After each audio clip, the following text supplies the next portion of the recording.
नमस्कार दोस्तों, मेरे चैनल पर आपका हार्दिक स्वागत है। हिंदी सिनेमा के इतिहास में सदाबहार या एवरग्रीन शब्द का जब भी कहीं प्रयोग होता है, जब भी कोई बात चलती है, तो सबसे पहले हमारे जहन में एक ही ख्याल आता है, एक ही नाम आता है, वो है देव आनंद साहब का।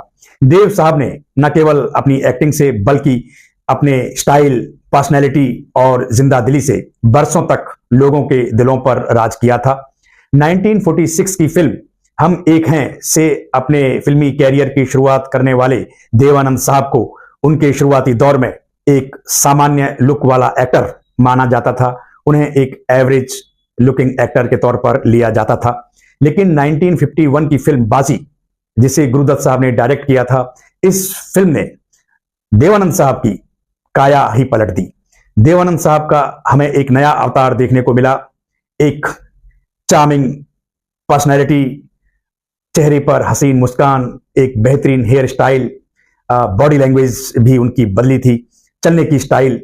यानी जो बाजी फिल्म थी उसने देव आनंद साहब को एक स्टाइलिश, कैरिस्मेटिक एक्टर बना दिया था।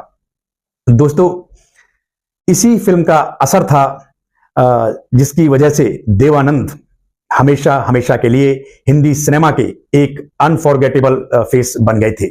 दोस्तों, देव आनंद साहब का एक खास पहलू था। वो पहलू ये था कि उम्र को खुद पर कभी हावी नहीं होने देना है। देव आनंद साहब ने अपने पूरे फिल्मी कैरियर में अपने लुक, अपनी पर्सनैलिटी और जो उनकी डाइट थी उसे बहुत अच्छे तरीके से मेंटेन रखा, अपनी फिटनेस को मेंटेन रखा।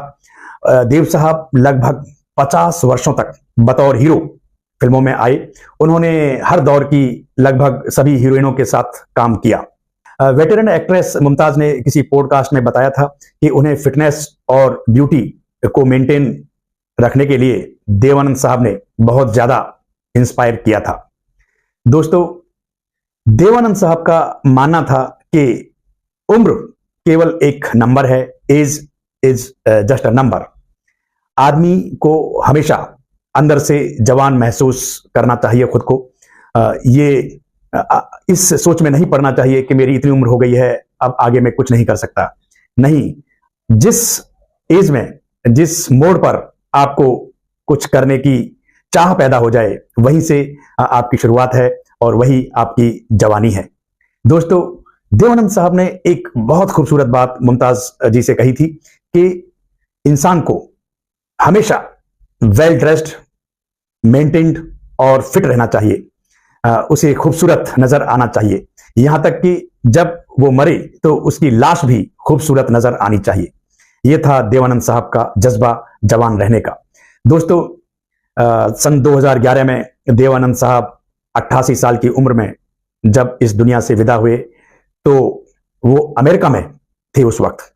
और उनकी इस मृत्यु से हमें एक संदेश ये मिलता है, ऐसा लगता है जैसे कि वो ये साबित करने की कोशिश कर रहे थे कि जिस ग्रेस और जिस एटीट्यूड के साथ वो इस दुनिया में शान से जिए, वो उसी ग्रेस और एटीट्यूड के साथ इस दुनिया से जा रहे हैं। दोस्तों, अंत में इतना ही कहना चाहूंगा कि देव आनंद साहब केवल एक एक्टर नहीं थे, एक फिल्म मेकर नहीं थे, बल्कि एक सोच थे।